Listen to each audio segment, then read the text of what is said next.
Добар вечер, почитувани гледачи, добро дојдовте. Што мисли народот на телевизија Стари? Продолжуваме со она што за граѓаните во регионот е важно, а тоа се состојбите во нивните општини, посебно од аспект на тоа оваа година така е фативме работата.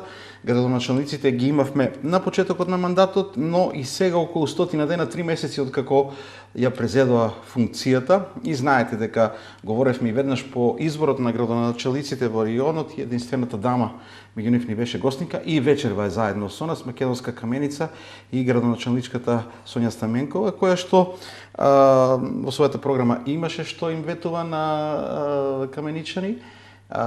Беше една од општините кај што беше тесно и можеби за некого неочекувано, но за тоа разговаравме. Ова вечер ќе говориме за тоа што од сето тоа што е предвидено веќе започна во првите 100 дена и што всушност се случува во македонска каменица. Добро вечер, градоначалничка. Добро вечер, благодарам на поканата и поздрав за гледачите на телевизија Стар. Некако ми оди постојано, ние во Македонија очигледно не можеме да се снајдеме со тие родови работи.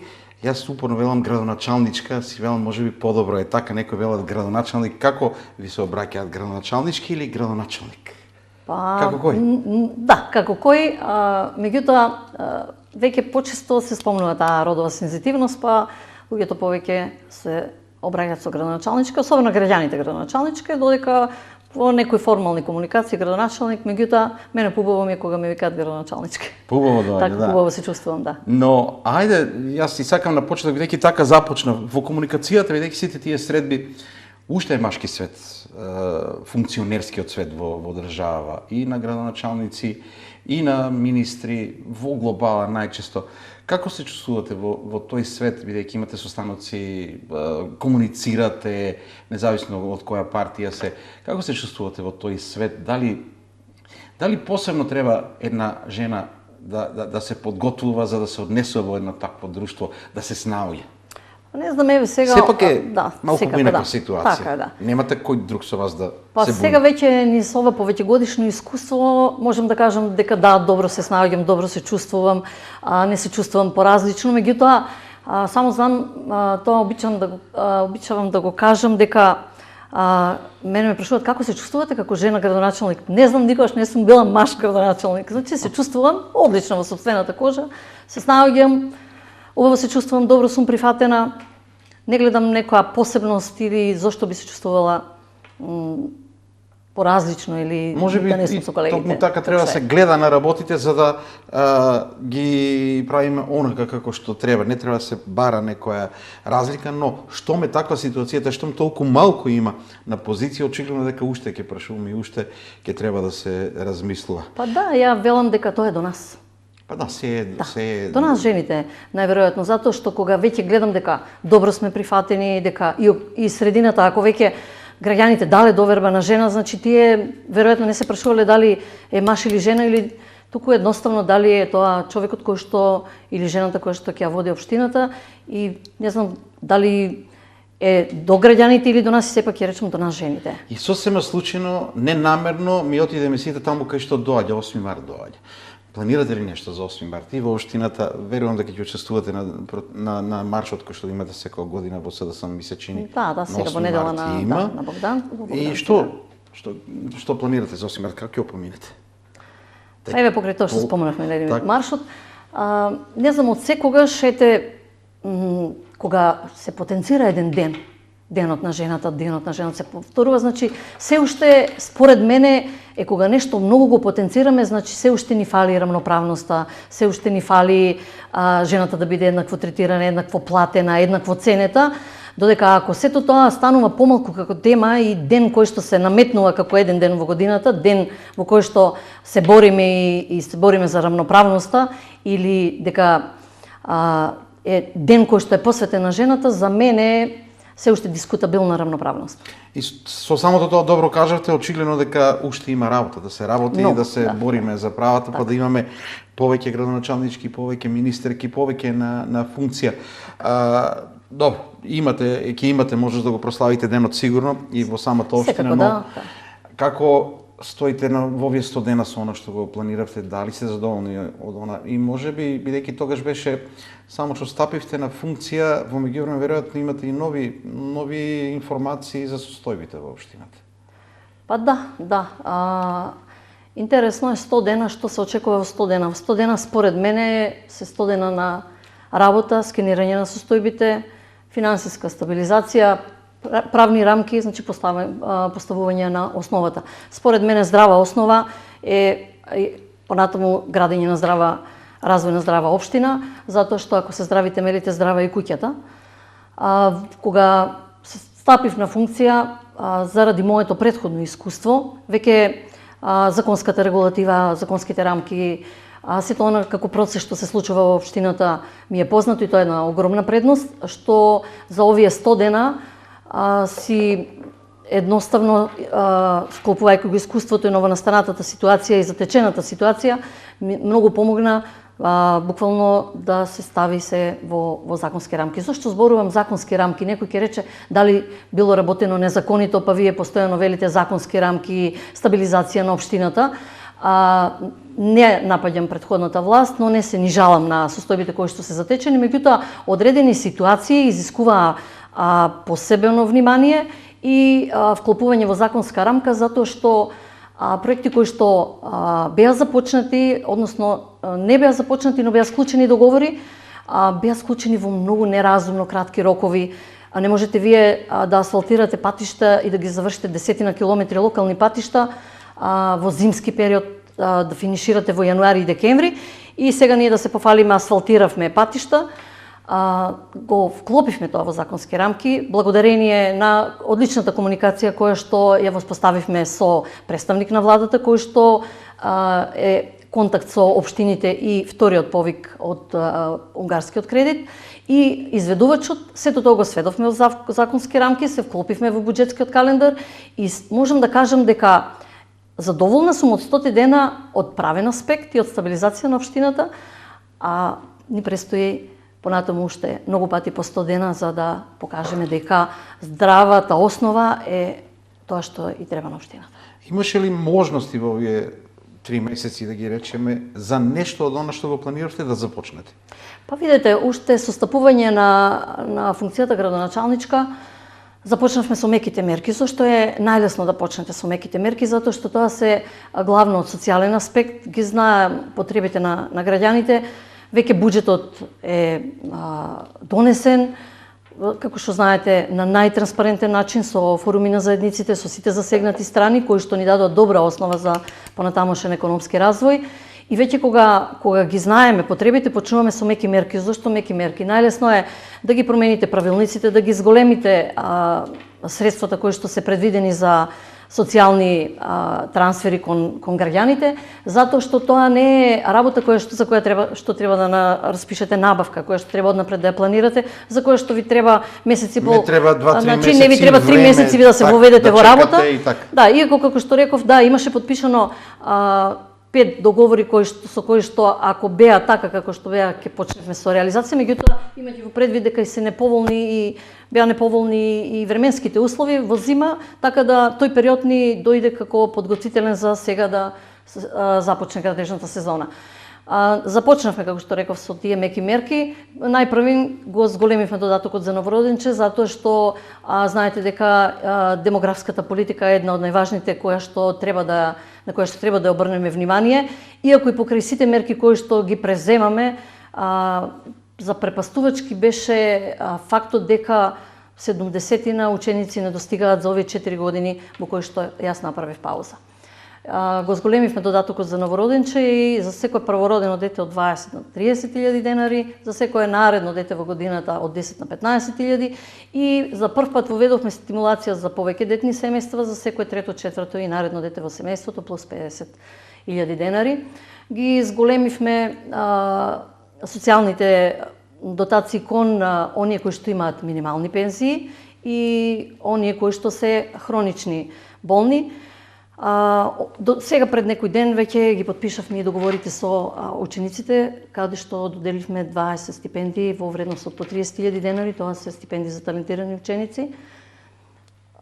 Исплативме трансфери кон секое прво запишано прваче и секој ново запишан ученик во прва година средно училиште. Посебно обрнуваме внимание на дуалното образование, кое што За разлика од основното каде што се осипува бројот на ученици, овде заради дуалното образование воведено 21 година заедно со Рудник Саса, од 130 ученици веќе над 200 ученици има во гимназијата. Ке продолжиме понатаму со донесување нови правилници, изголемување на финансиска поддршка кон хронично болни, они кои што имаат, кои што боледуваат од тешки болни состојби и оперативни зафати, затоа што кај таквите состојби колкави да се примањата секогаш недостасуваат и тука општината да помогне. Тоа се првите работи кои што ги започнавме и една од најважните работи кои што започнав со мојот тим 21 година, тоа е, како што спомнав и на првата средба, е праведната транзиција, која што е болна точка за секој еден граѓанин на Македонска Каменица и за мене како прв човек кој што го носи тоа бреме на обстојување на пострударска Македонска Каменица, па кога тоа и да се случи. Тогаш спомнав дека тоа е една од визиите кои што треба да ние уште време, дали то 10, 15, 20 години не е важно, секогаш со време треба да започнеме, затоа што не треба да носиме ад хок решение или тогаш кога ќе ни се случи нешто што е непосакувано да се најдеме во безизлезна ситуација. Направив средба лично во Министерството за енергетика, каде што сметам дека токму таму можеби е местото каде што треба да разговараме за иднината на рударските градови. Меѓутоа, по советувањата кои што ги добив таму е дека најдобро е да се обратам до премиерот и владата на Република Македонија. Се обратив, се уште чекаме одговор. Таму обраќањето беше во смисла дека дали државата планира некоја стратегија за пострударски градови, затоа што не се работи само за Македонска Каменица, се работи тука и Крива Паланка и Пробиштип, делиме иста судбина и не би сакала ниту јас, ниту идните поколенија да ни се случува демографија кога би морале да си отидеме од таму, имајќи во предвид лошото искуство од 2003 до 2006 кој што и се случи на Македонска Каменица. Се уште чекаме одговори без разлика на одговорот на кој што ќе ни идеме, дали ќе се формира стратегија за праведна енергетска и економска транзиција. Ние сепак ќе почнеме со првите чекори, а тоа се, како што спомнав и првиот пат кога бев тука, најпрво ќе почнеме со финансиска помош на млади предприемачи кои што имаат оригинални бизнес идеи и во подготовка е веќе тој правилник кој што го црпиме од соседните земји кои што ја спровеле таа праведна транзиција, конкретно од Црна Гора, затоа што и законодавно и според менталитетот ни е најблиска од поранешните држави. Имаме добри примери од Словенија, меѓутоа малку е понесоодветна споредбата затоа што таму им се достапни европските фондови, додека кај нас е малку подрога ситуацијата и да ќе изготвиме правилници во кои што ќе ги поддржиме малите и средните предпријатија со разни стимулирања затоа што треба да се научиме да живееме, оние кои што ќе сакаат да останат во Македонска Каменица, во пострударска дел, треба да бидат подготвени. Има ли, можеби, размислување, можеби тоа треба владата да го преземе, сите рударски градови да се соберат, да се разговара. Имате ли вие размислување за контакти со другите градови кои што се Крива Паланка, Радовиш, имате повеќе градови кои што ќе се соочат со такво нешто во иднина? Па видите, јас кога се обратив до премиерот и до владата, го имав тоа во предвид и не настапував егоистично Македонска Каменица, туку зборува за целиот регион, рударски регион, со тоа што пак ви велам, еве ќе чекам каков ќе биде одговорот. Подготвени сме да се вклучиме во работни групи и секако дека државата треба да ја донесе стратегијата за развој и диверсификација на економијата, затоа што можеме ние да направиме во една мала микросредина, посебно сега кога и рудникот е активен, кога сите придружни гранки цврсто се држат за него и се уште се во една цврста заедница, многу тешко е да правите преквалификација. Уште потешко е на луѓето кои што сега активно работат во рудникот е да им понудите преквалификација и тие да го прифатат тоа со недоверба затоа што можеби од една страна ќе сакат, од друга ќе велат можеби негде близу е крајот, па зошто ние да се преквалификуваме. Значи си треба сериозна стратегија, меѓутоа еве можам да пофалам дека и соработката со Рудник Саса е одлична. Зошто побарав помош од Рудник Саса, ми велат можеби не е соодветно Рудник Саса да помага во транзицијата, кога тие се тука, нели, како оние кои што моментално оперираат со рудникот и сигурно ќе сакаат да дадат една одредена известност. Меѓутоа, знам дека имаат големо искуство во однос на земите, можеби од каде што си заминали, знам дека учествувале во такви процеси и тоа е еден позитивен пример. И се позапознати од било кој кај нас.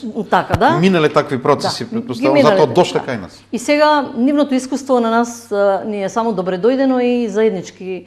Кога тоа го правиме, еве сега работиме на една заедничка платформа, а се уште нема да ја промовираме, затоа што треба прво да ја представиме пред советниците, пред заедницата. Тоа е платформа за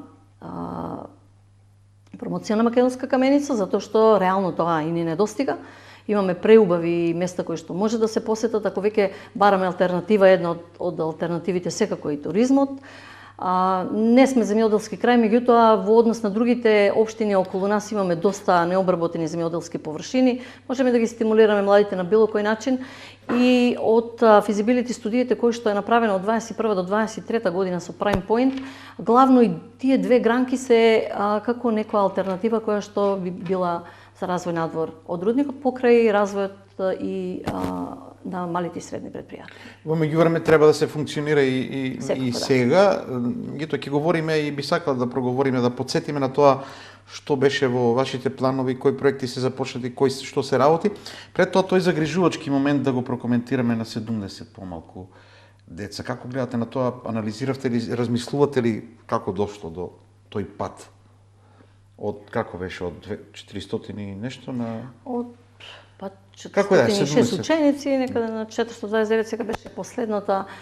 Јас пак едно нешто ќе ви кажам дека не дека е пример само за каменицот, но дека секаде. Меѓутоа сте размислували ли можеби зошто дошло до тоа? Секој еден го поставува прашањето што е тоа што ви ќе направите за да ги задржите младите. Јас пак ќе ви кажам дека на нас ни треба национална стратегија. Квалитетот на образованието, квалитетот на живот, начинот, постојано зборуваме правдата, младите, политиката, поделеноста. Повеќе можеби е тоа отколку дали во македонска каменица може да се остане да се живее. Не треба да се постави прашањето директно зошто си одат младите, дај да ги задржиме младите и возрастни заминуваат. Да, значи практично ние веројатно треба да минуваме многу повеќе, не само мерки за млади, мерки за живот треба, претпоставувам. Иако звучи како предизборна програма или лого, мерки за живот. Па не, реалноста е таа. Мајндсетот треба да го менуваме, начинот на размислување, начинот како да си ја сакаме државата, како е кога некој ви дал доверба, како одговорно да се однесувате кон она што веќе треба да е ваше. Општината е мојот дом. Нешто што, како што се грижам за домаќинството, да се грижам за општината. Ако луѓето не гледаат дека некој одговорно се однесува кон институциите, ако ја загубиле довербата, тоа многу тешко се враќа. Многу треба да поработиме на повеќе сегменти. На квалитетот на образованието, квалитетот на здравството, слушање на гласот на младите, креирањето на политиките. Ние немаме критична маса млади луѓе кои што не да немаме, не знам дали ако веќе разговарате со нив, тие викаат не им е дадено можност. Никој не сака да ги слуша. И дали е тоа што конкретно политиките во македонска каменица да ги вклучиме младите да креираат политиката. Често не идуваме ако некој млад се вклучи, а што ја имам од тоа? И за мене е разочарувачки. Ако ентузијастички навлеговме во целата предизборна кампања и им ветувавме на младите дека тие ќе бидат јадрото и тие ќе одлучуваат што ќе слушаат, каква музика ќе слушаат, каква култура сакаат, какво образование сакаат, дали сакаат да учествуваат активно во работата на општината, помалку е разочарувачки, а што ја би имало тоа? Значи треба да работиме на тоа, а што јас ќе дадам за да после мене некој препознае дека јас сум учествувал активно во сето тоа. Од тој аспект, како гледате сега на вашата визија за македонска каменица? Да ја претвориме општината во пример за младинска енергија, што секој битни во насока на што говори, иновации и одржлив развој. Како гледате на можностите тоа да се реализира? Значи, младите помалку очигледно губат надеж. Треба да им се даде надеж. Тоа ви реков, значи помалку разочарувачки, а што имам јас од тоа, меѓутоа Па една друга, мене ме радува една друга критична маса која што сега се средношколци кои што веќе завршуваат и се веќе возрастни луѓе, што размислуваат па сосема на поинаков начин. Ајде да ја направиме македонска каменица, да е поразлична, да е привлечна, да е видлива и веќе сакаат активно да учествуваат. И можноста која што треба ние да ми ја пружиме е да покрај отворените врати на општината е и финансиската поддршка. Затоа што ако вие кажете дека во Советот на млади ќе имаат одреден дел од буџетот, дека тие ќе можат да располагаат, дека тие ќе го креираат паркот во кој што ќе се забавуваат, дека тие ќе го заживуваат кејот или ноќниот живот или културниот живот, ќе знаат дека не се празни зборови. Едноставно, да, ние имаме буџет, ние сме мотивирани, има такви луѓе. Ајде да тргнеме баш од тоа, бидејќи македонска каменица позитивен пример во поглед на спортот. Македонска каменица како мало место доби пак победници на купот, ако не се лазам, победнички женската екипа кошаркарска и фаворити и во првенството. Тоа е некоја традиција која што стои. Се израдувавте, гледам таму, јако имаше некои коментари дека општината, градоначалничката се радува што да, ајде да го прокоментираме тоа и воопшто младите и спортот. Да започнеме со младите, што за нив ќе работите? Да, бидејќи детално ја познавав состојбата и во спортот уште пред да станам градоначалничка, знаев дека дека клубовите се соочуваат со одредени потешкоти. Кој беше нашето ветување дека спортот ќе го вратиме повторно во македонска каменица? Зошто велам повторно? Затоа што и кошаркарките своите првенствени надпревари не ги играа во македонска каменица. Градоначалничката дали дала или не дала играа во сала која што ја реновиравме 2021 година и од една руина која што е изградена 81 година, ја преуредивме по ФИБА стандарди, направивме сала во која што треба да се одигруваат првенствените. Заради кои причини не ги играле своите првенствени надпревари, не тренирале тука. Ги нема младите категории М12, М14, М16 што постоја од 17 до 21 година. И во разговор со претседателот на клубот и со членовите на женскиот кошаркарски клуб е дека поддршката ќе биде несебична доколку кошарката се врати барем на нивото на 21 година. Да не зборувам дека за овие 4 години требало каменичани да уживаат во секој еден првенствен надпревар. Тие си го одржаа ветувањето, се вратија на терените во македонска каменица. Веќе во јануари двата првенствени надпревари си ги играа на домашен терен, затоа што каменичани навистина го заслужуваат тоа. Ви видовте и по самата атмосфера. Буквално луѓето се желни да ја почувствуваат таа победничка атмосфера. Затоа што кога велат дека кошаркарскиот клуб е од македонска каменица, навистина треба така и да изгледа.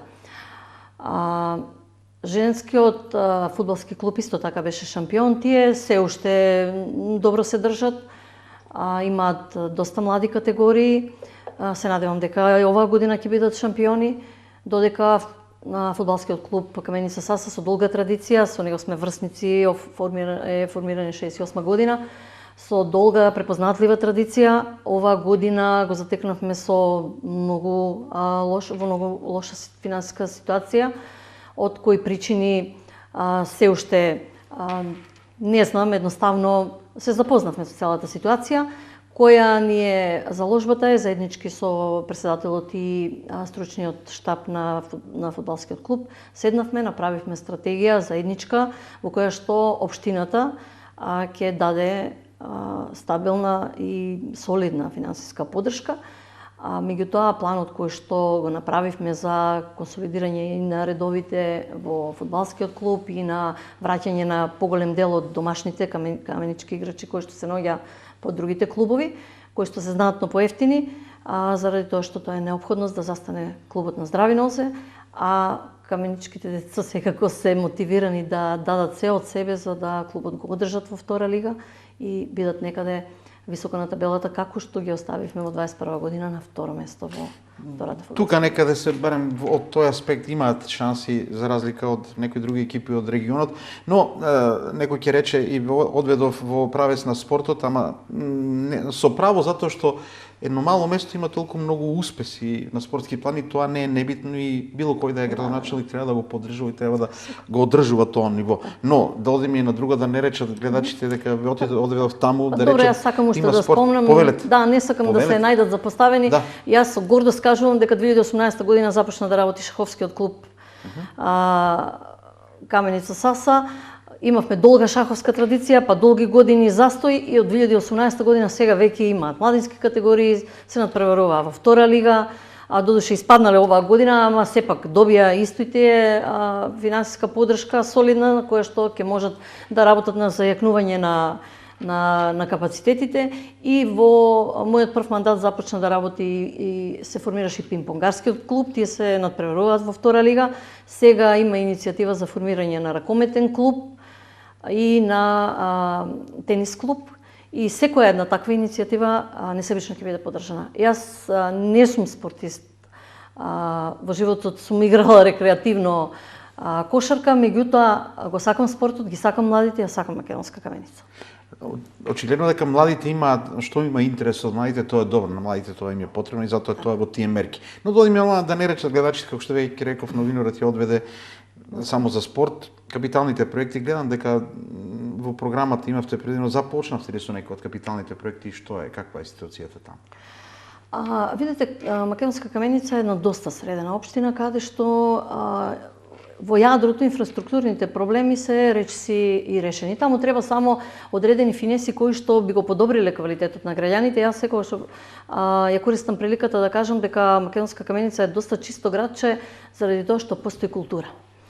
Уредувањето во градот, постојат уште неколку улици градски кои што треба да се реализираат, а јас пак ќе кажам дека за изградба на инфраструктура, водовод, канализација не ви треба визија. Тоа е една обврска кон граѓаните кои што само треба да се фокусираме на потребите кои што произлегуваат од форумите на заедниците, од отворената комуникација која што е секојдневна, нема формален приемен ден и кога вие непосредно ги знаете проблемите на граѓаните, тогаш знаете што е тоа што е капитално. Капитално за секој еден граѓанин е тоа што на него му е во моментот потребно.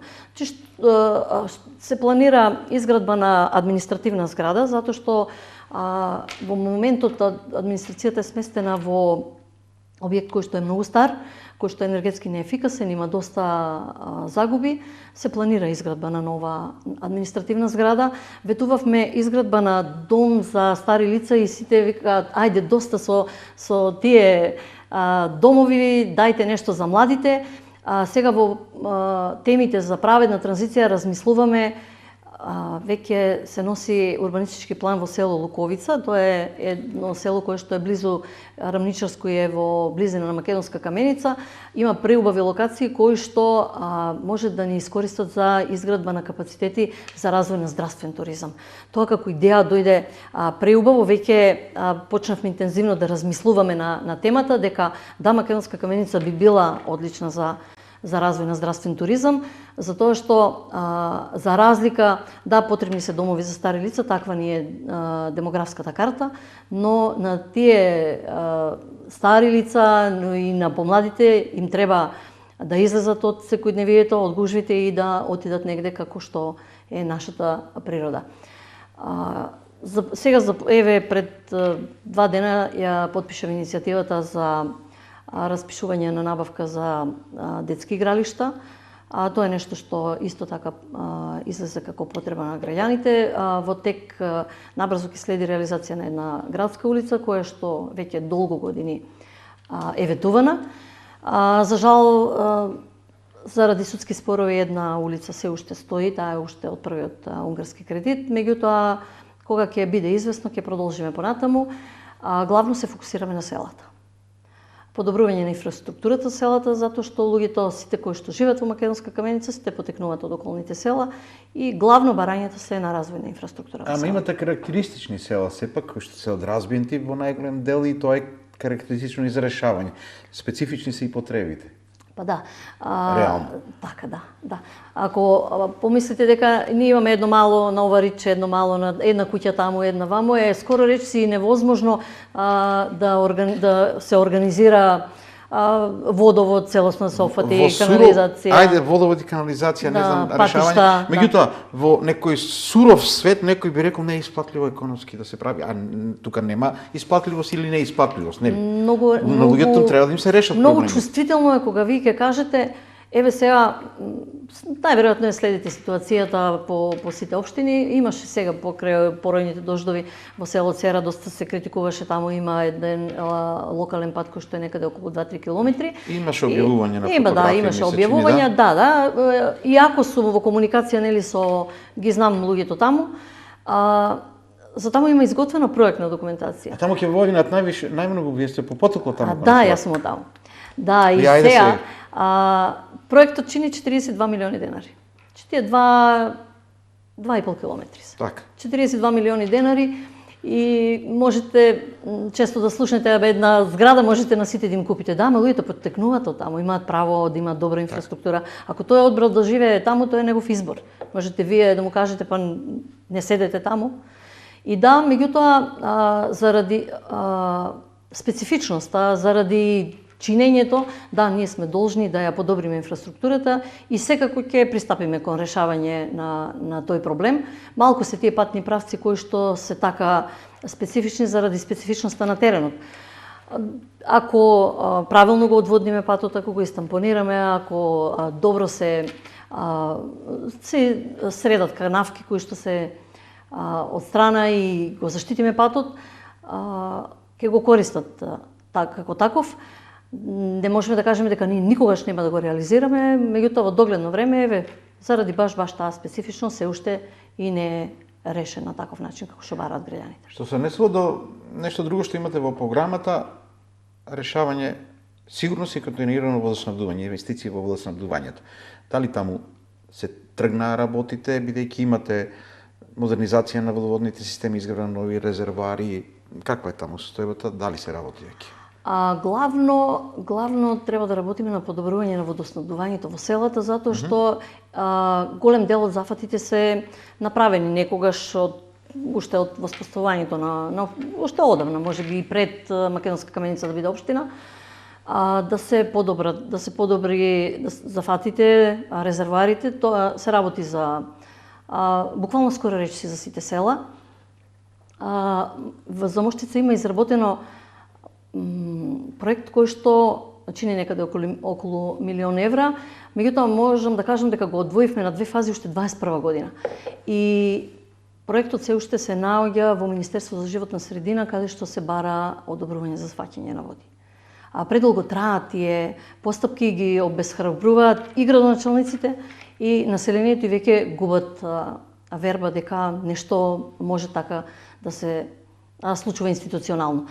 Ние како општина сепак мораме да работиме по закон. Оваа година, еве сега заврши набавката, во која што ќе работиме на зафатите, онему каде што треба длабочински да се интервенира со филтерски слоеви. По барање на граѓаните тоа се Луковица и Тодоровци. И во Стара Каменица од зафатот во село Цера, кој што треба значително да се подобри, да се сменат сите филтерски слоеви, да се обезбедат зафатите.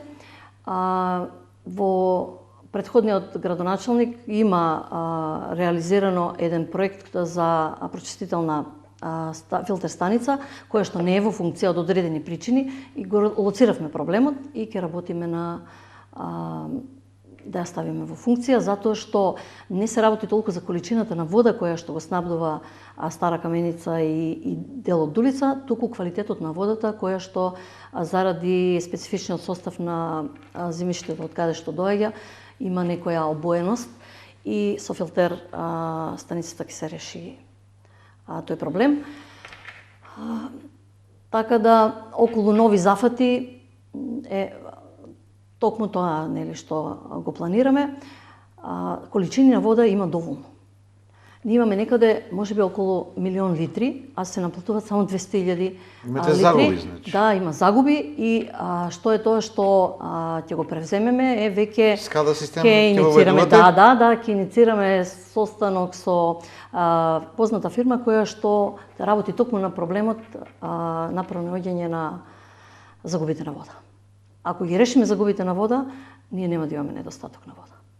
Рековте, да, тоа е, затоа веројатно во капитални проекти го кажувате, водата и водоснабдувањето се среди и во селата и во самиот град. И да, реално, точно е тоа што го рековте, впечатокот на сите, да, средено е градчето, убаво е, плоштадот одамна, тој централен дел, сите го споменуваат како многу убаво место, и затоа веројатно треба да одите во некои други насоки. Пред да одам на она што го имате и поддршка на локални бизнеси и развој на туризмот и споменавте, но ќе кажете, мислам дека говоревме и во претходната емисија, и мене ми е навистина интересен тој момент, Браната Калиманци е реално потенцијал. И споменувавте нешто, што се може да подсетиме таму да се работи и со кој очекувате дека може да се искористи тој потенцијал. Сега потенцијалот се користи веројатно риболовните друштва да ловат риби. Па да, моментално е тоа, има 2 риболовни друштва. Што не е, не го говорам како недостаток, меѓутоа само тоа е. Да. Јас си порано спомнував, имавме познат кајакарски клуб кој што се надпреваруваше на просторите на поранешна Југославија. Имаше иницијатива во мојот поранешен мандат да повторно да заживее тој кајакарски клуб, затоа што не знам, не сум запознаена дали во Македонија постои некој кајакарски клуб, доста интересно. Само во Скопје. Да. Матка таму. Меѓутоа, кога велам дека Македонска каменица е инфраструктурно доста средена, сепак кога ќе навлезете малку подлабоко има доста проблеми. Ако земеме во предвид дека отпадните води завршуваат сите во Калиманско езеро. Тоа е впечатокот кој што ќе дојдат, јас ќе дојдам, ќе видам. Да, ќе го видите, ќе си поминете. Меѓутоа, тој што седи таму си знае. Кога точно знаете како ви дише градот, ги знаете сите проблеми, ако сакаме да го развиваме туризмот, треба да го свртиме вниманието пред се кон екологијата. Се уште многу средства се потребни за прочистителни станици, за мали прочистителни кои што треба да ги опфатат целата. Да, ние имаме канализациони мрежи кои што можеби ги немаат и во соседните општини, селата ни се повеќе офатени со системи кои што завршуваат така како што завршуваат во блиското Долче или во блиската река, а сето тоа на крајот завршува во езерото Калиманци. Втора точка која што не ни дава да размислуваме во сигурен развој на туризмот е непостојаниот водостој кој што сведоци бевме ова лето беше на некој посебен минимум. И кога размислувате што е тоа што би го направиле околу езерото е посебна некоја стратегија за развој на туризмот која што би го вклучила и тој ризик фактор кој што е намалувањето на самиот водостој, имајќи во предвид за која намена е изградено Калиманско езеро. Како и да е потенцијал кој што веројатно во некоја друга фаза треба да се разгледува. Да, значи говорите за поддршка на локални бизнеси и развој на туризмот. Туризмот во која насока може да се развива во Македонска каменица? Најпрвен, како што спомнав, неопходна е платформа во која што Македонска каменица ќе биде видлива, каде што ќе бидат мапирани местата кои што може да се видат и да се посетат. Сега иницијално можеби тоа малку ќе даде поттик и сите малку поинтензивно да размислуваме. Кога разговаравме со млади ентузијасти кои што ја подготвуваат платформата, кон крајот на октомври да се направи една планинска трка која што ќе биде од масовен карактер и која што ќе ги искористи потенцијалите на Осоговието. Ако спомнам дека и во моментот е во тек изградба на една велосипедска патека која што ќе биде во Осоговието, некаде од околу 25 километри ќе биде. Таа треба да ја искористиме и патеката која што беше мапирана пред неколку години, каде што се одржуваше Тур де Калиманца Лейк. Имаме што да понудиме, настани кои што ќе бидат од така широк, видлив карактер, каде што ќе бидат вклучени и луѓе од Македонија, но и од соседството. Ако треба да излезе така како што планираме, затоа што имаме поддршка во овој за оваа платформа и од рудник Саса. Токму планинскиот туризам е она што можеме да го понудиме. Тука е веќе и она што зборевме, што изостанува е државната стратегија за развој, затоа што потенцијалите на осоговието се огромни. Тие може да се искористат, меѓутоа ако тоа го правиме заеднички со државата. Државата очигледно треба повеќе да рековме и за таа праведна транзиција, праведна или не, јас би рекол дека веројатно нема се употреба бројот праведна, туку неопходна транзиција ќе биде. Претпоставувам дека по таква насока ќе оди работата. Дали и што очекувате од државата како општина? За транзицијата одредена помош, соработка. Инаку што очекувате од државата? Бидејќи знам дека имате контакти, знам дека во многу средби градоначалниците не се делат партиски веќе. Што очекувате и каква е соработката досега со државата? Сега сме член на управен одбор, таму сме 19 градоначалници, во ЗЕЛС. Така? Соработката е одлична, комуникацијата е непосредна, се донесуваат заклучоци за заеднички интерес и искрено очекувам соработка и знам дека ќе ја има. Сега актуелен е ресурсниот центар кој што се формира на ниво на држава, заедно со Министерство за локална самоуправа, каде што општините кои што се со мал капацитет, знаете дека проблемот со инспекторатите се е горлив проблем кој што ги кочи општините во развојот, дека токму тие услуги кои што ни недостасуваат ќе ги добиваме преку ресурсниот центар, за мене искрено многу значи. Верувам значи и за колегите кои што се соочуваат со истите проблеми. И ако е така како што се ветува, веќе започна првите активности, веќе обуки на вработените, кои што ќе ги пренесуваат потребите на локалната самоуправа. Тоа за нас би било од огромна помош. Во моментот, како што спомнав, од оваа пролет градежна сезона ќе започне со реализација на десетина километри локални патишта, кои што се од вториот повик на унгарскиот кредит. Најверојатно ќе следат и други повици кои што се, ние веќе аплициравме во Министерство за труд и социјална политика за одредени за реконструкција на детската градинка преку Министерството за труд, социјална политика, демографија и млади. Веќе се отвараат сите повици, така да верувам дека нашата општина нема да биде изоставена и искрено знам дека ќе биде така.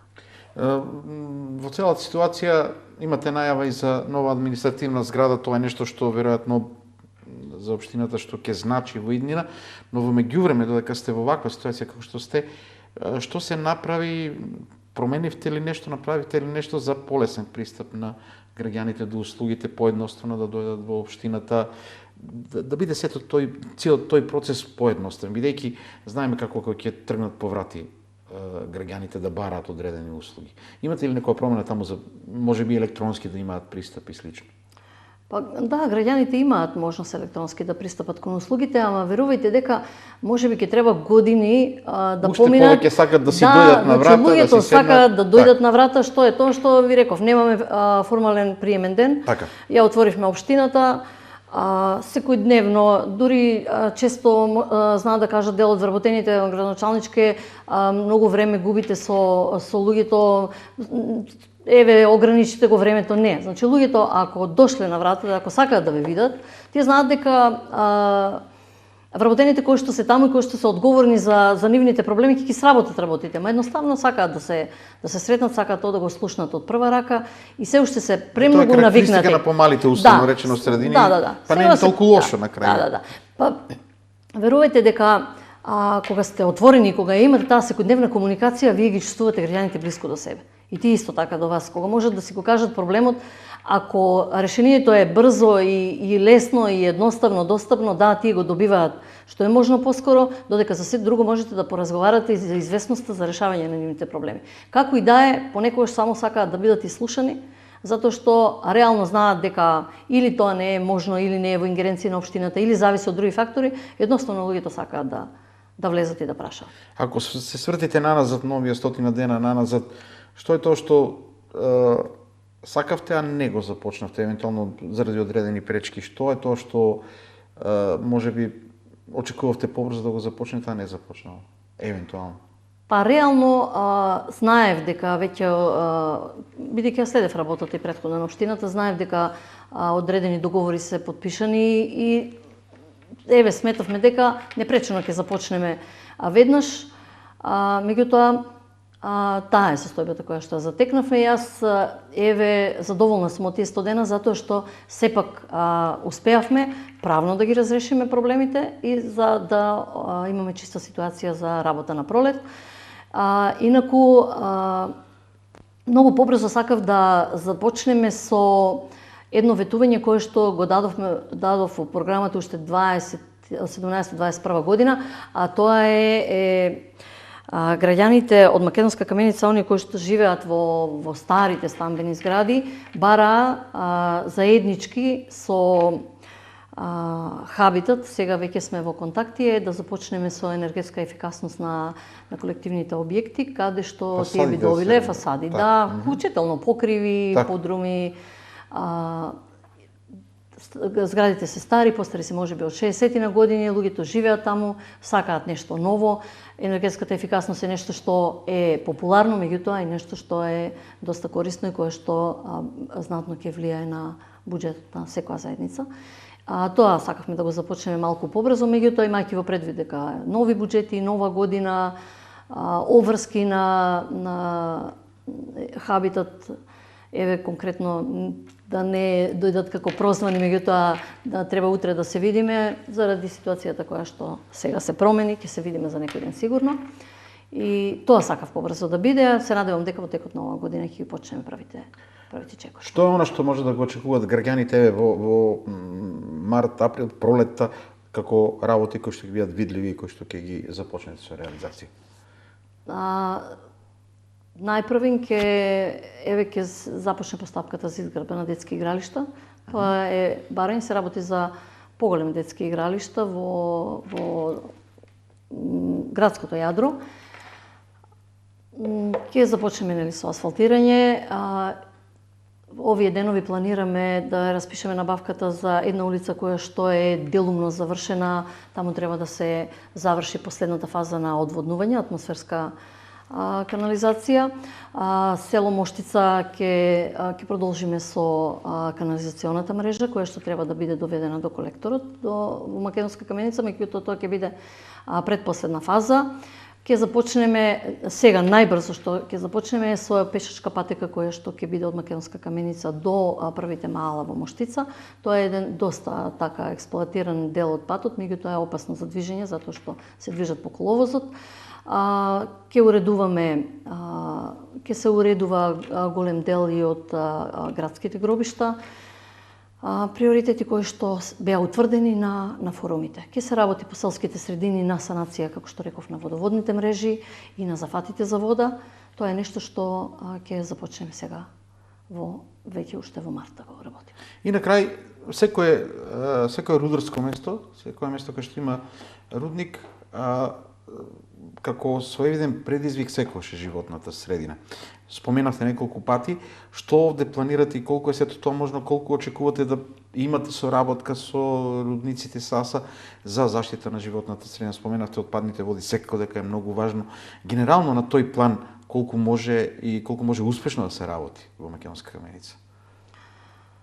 Знам уште од 17-21 година заеднички, кога тогаш со Македонски шуми заедно и рудник САСА се работеше на стратегија за зголемено пошумување на голините, затоа што анализите, ако погледнете нашата страна и страната од Бугарија, ќе видите дека таму знатно пошумувањето е многу во поголем обем.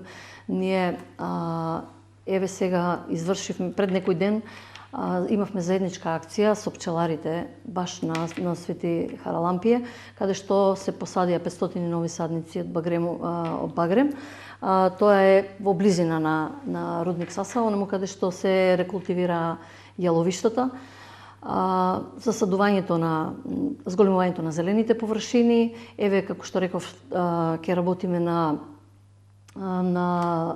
за менаџирање нели на отпадните води со мали прочистителни станици, тоа се сепак проекти кои што изискуваат малку повеќе време. Ние наидовме на еден огромен проблем, се надевавме дека тоа ќе го решиме многу брзо, а не можевме да најдеме локација каде што би сместиле мала прочистителна станица. Добивме грант од Министерство за животна средина, а соработката исто така со Министерство за животна средина.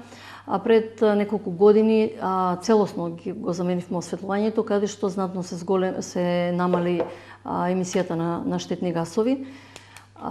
И сепак културата кај населението и еве сега младите повеќе се преориентираат кон грејење нели на електрична енергија, на други извори освен дрвата, меѓутоа намерната станица често пати знае да покаже дека иако Македонска каменица така на една убава локација, делува дека треба да има чист воздух. Да, делува дека треба да има чист воздух, меѓутоа прво тоа би била асоциација. Често ќе го видиме оној црвен знак на самиот видеобим кој што е поставен во централното градско. Не треба да се опуштаме, да, сепак треба да обрнеме внимание и на грејењето, и на издувните гасови, и на прекубројниот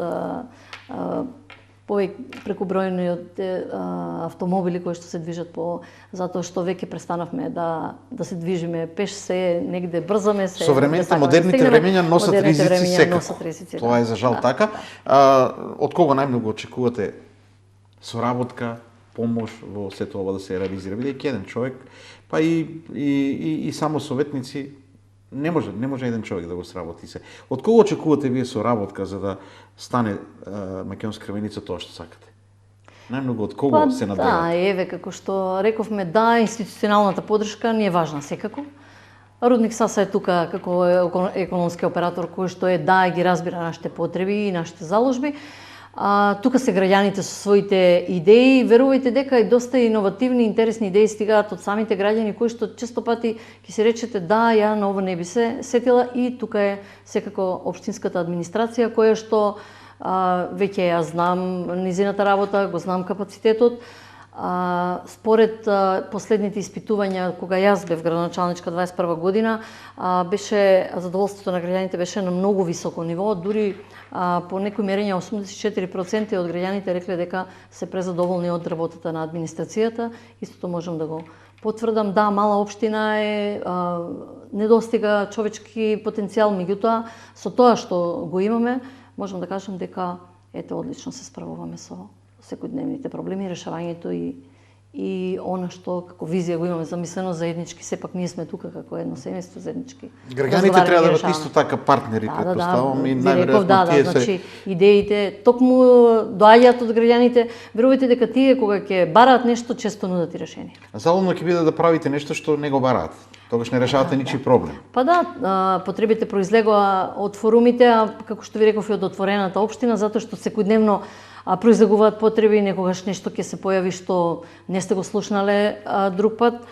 Така да, идеите се од граѓаните, но потребите од граѓаните, но често и решенијата се од граѓаните. Нека има решение, нека има подобар живот и нека имаат убаво место за живење. Малите места се предизвик, бидејќи полесно можете да знаете што сакаат граѓаните, полесно можете да им нудите решенија. Се надевам на добри решенија за граѓаните на Македонска каменица.